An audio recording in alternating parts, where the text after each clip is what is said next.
So we're gonna work on making the ojos de Dios. I gave some of you some popsicle sticks that are large popsicle sticks like this one. It's like when you go to the doctor and it just has open wide and say, ah. And then these are really popsicle sticks from the Mexican paletas that are sold out in the streets. And these are tiny little popsicle sticks. So we're gonna get started with the tiny ones so that we can see the end result quickly.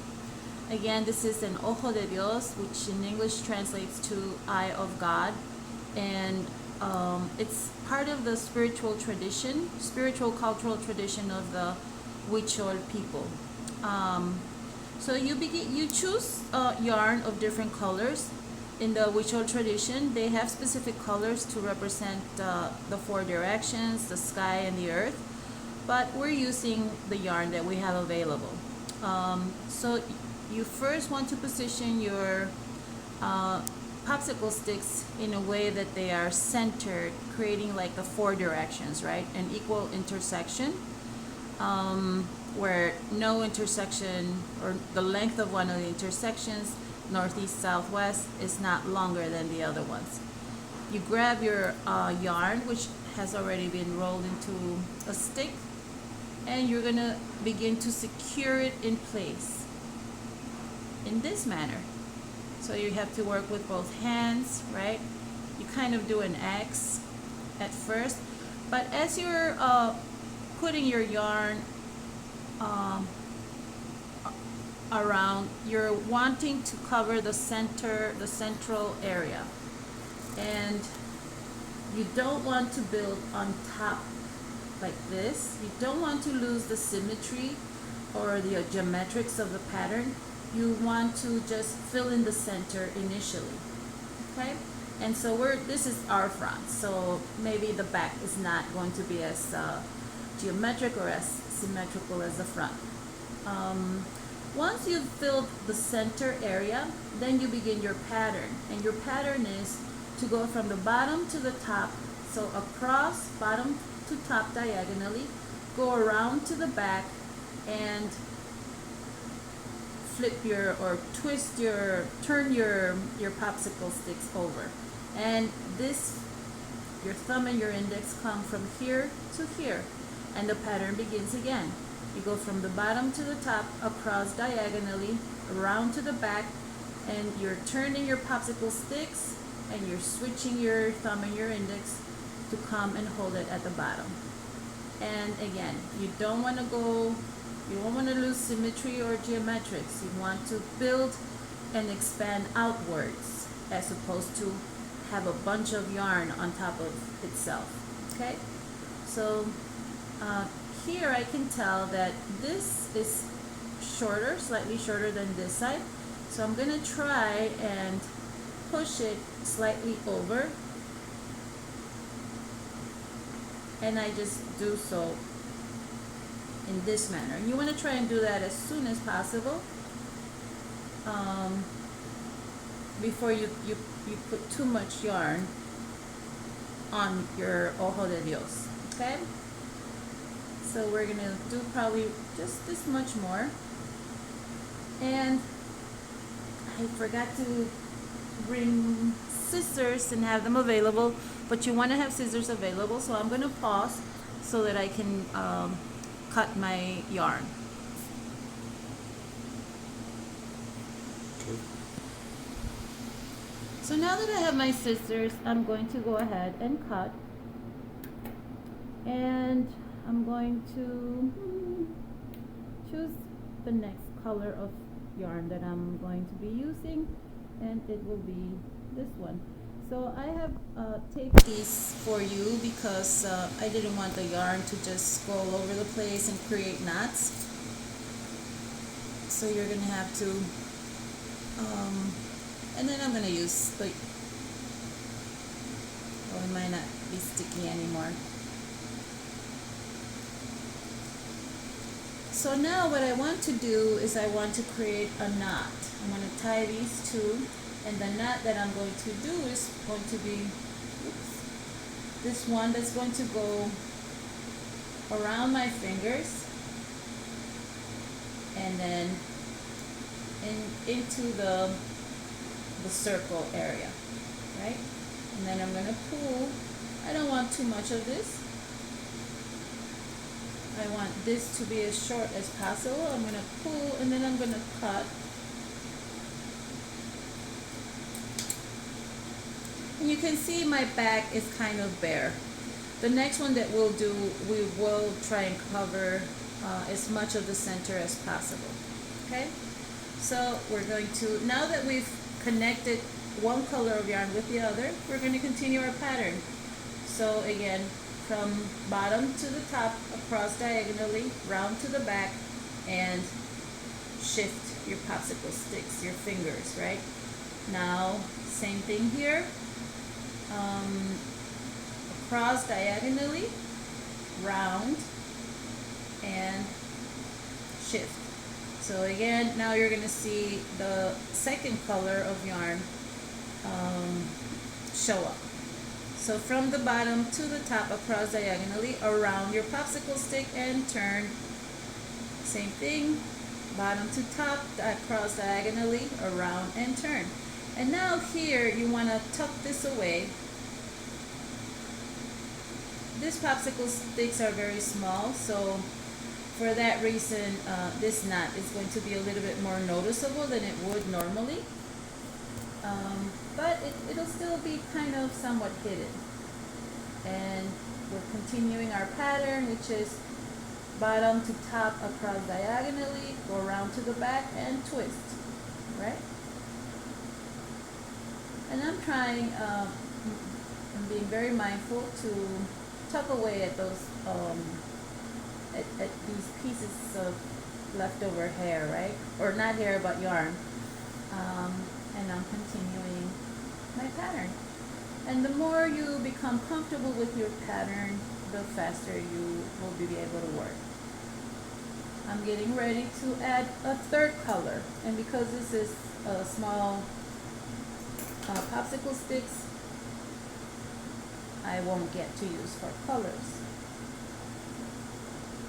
And I think, so this yarn is a little bit thinner than the one that I just used, but I'm still going to go ahead and use it. You normally would want to probably use yarn that is equal in terms of thickness or thinness.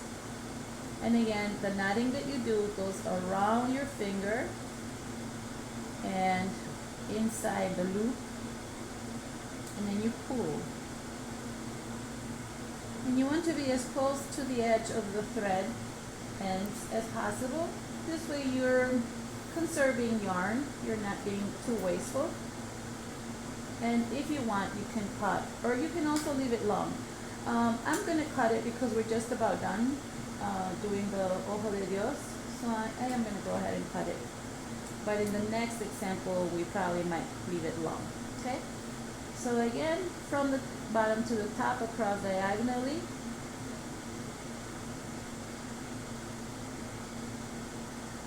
And sometimes we're lucky that these knots end up in the back, but this time they just ended up in the front, okay? So again, I don't even have to think about my pattern anymore because I've memorized it and my hands have internalized it. The movement of my hands have internalized, right? And probably I'll finish this off and I'm going to get ready to finish my Ojo de Dios. And I'll probably stop. I'll do one more up to here. So when you're getting ready to finish it, cut fairly long size of yarn. Let this much or as much as you think you might need available. And look at I'm doing the same type of knot, except this time I'm using both my fingers, and I'm being very mindful to try and keep the knot in the back area. So in the back area, oops, this is something that will happen if you pull too hard. So like I said, this is a thinner yarn, so it didn't need scissors in order to rip.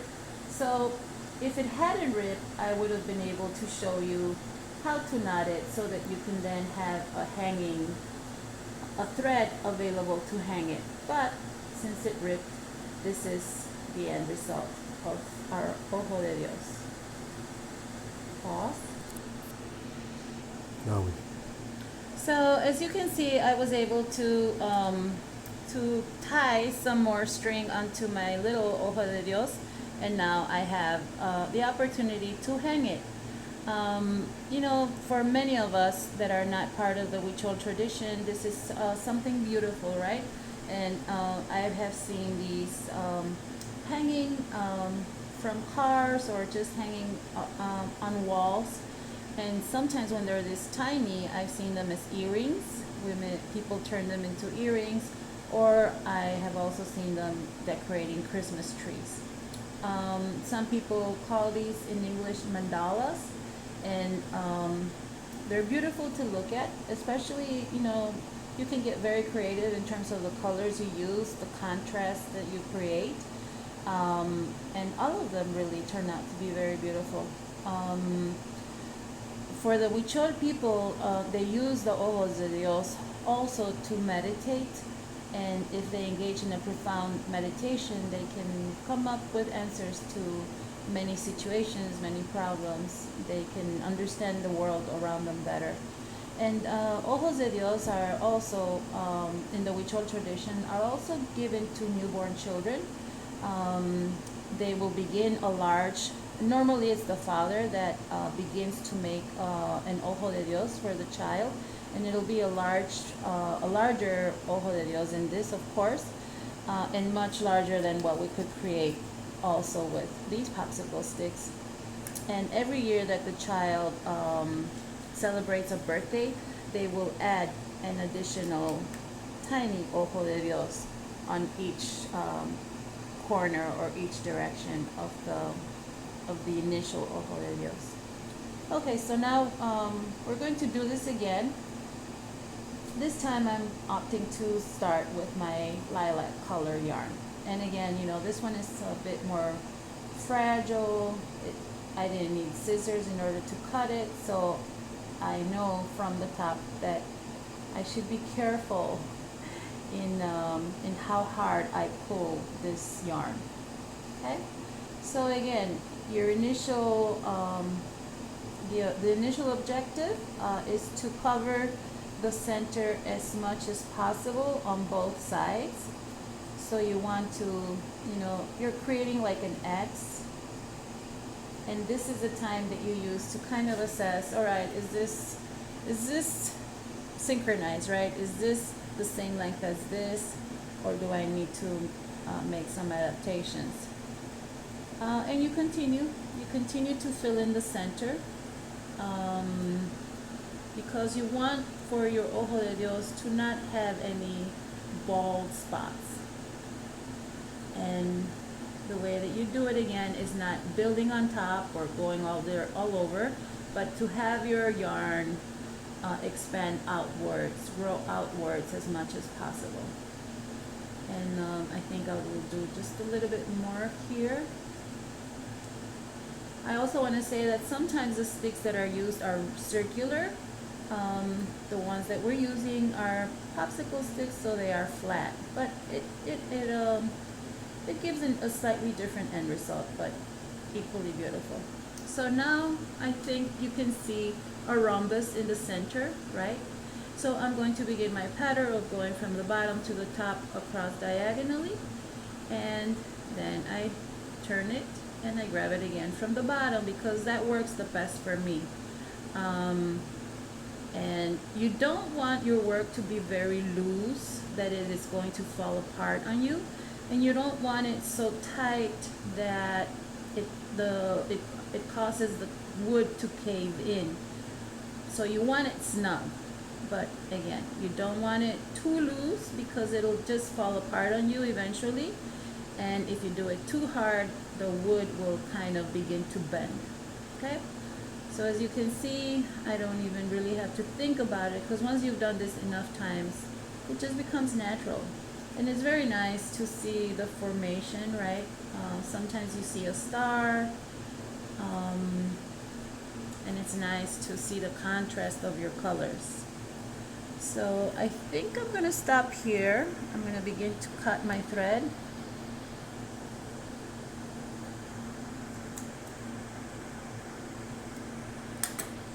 And I'm going to use my orange thread again.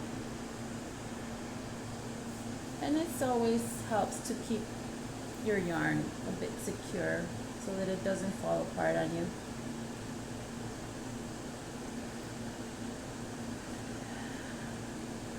So again, I grab both ends of my yarn, I wrap them around my index finger, and then I pull away the yarn, and I get my yarn ends to go through the circle, and then I pull this hard to create a strong knot with not too much ends left over.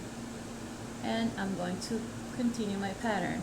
It's okay to sometimes go back and undo something, part of your work, if you see that it's too loose or too tight. And see, the nice thing sometimes is that your knotting can be as much as possible in the rear part of your Ojo de Dios. Okay? And so now we're seeing the contrast of these two colors. I want to say that this yarn was offered to me by one of my sons, one of Masat's school parents. She kind of somehow she knew that I liked working with crafts, and so she offered me a bunch of yarn, and I've been sharing it with my ASM participants and other children that I work with. Or also in ceremonies, we do offerings, and sometimes the offerings are Ojos de Dios. So when we go to night ceremonies or danza ceremonies, this is what we give as small offerings, small gifts for the community as the way to thank them.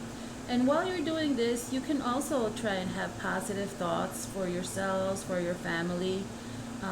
Like I said, these are protection items for the Huichol children. Okay?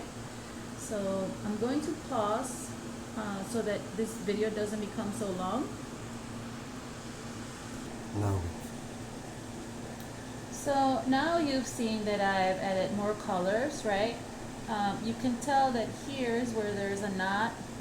There's a little bit of bald spotting here, and again, you want to try to have as little amount of bald spotting as possible. But the front looks pretty cool. It looks smooth, it looks nice and snug, it doesn't look loose.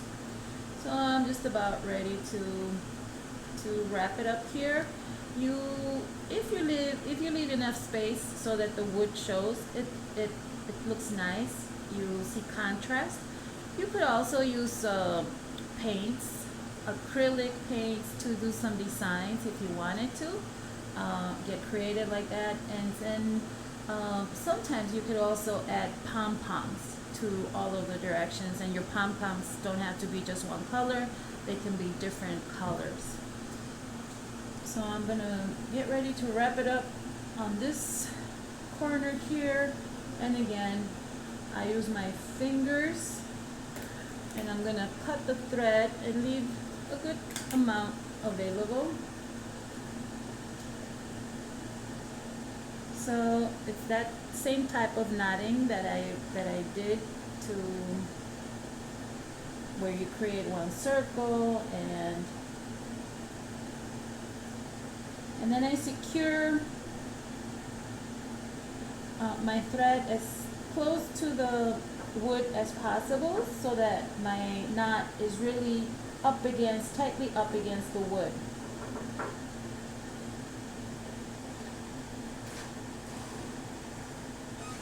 And I might even do 2 knots. So as you can see, the knot is right there. Well, I'll do 2 knots, but keeping in mind that I am going to create a loop so that I can hang this Ojo de Dios from wherever I want. Sometimes if you want to put it somewhere where it has to go through a big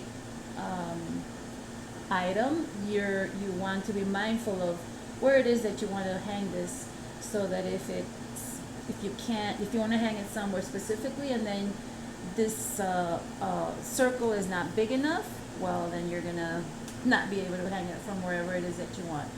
But so again, I'm gonna do that same type of knotting where I create one circle, and then I bring the end of my yarn, and then keep it as tightly secured to the wood as possible. And so I just pull, and then I can cut the remainder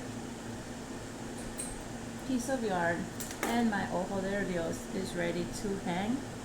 And I will pause here, but and I will come back to show you other models of Ojos de Dios that I've done.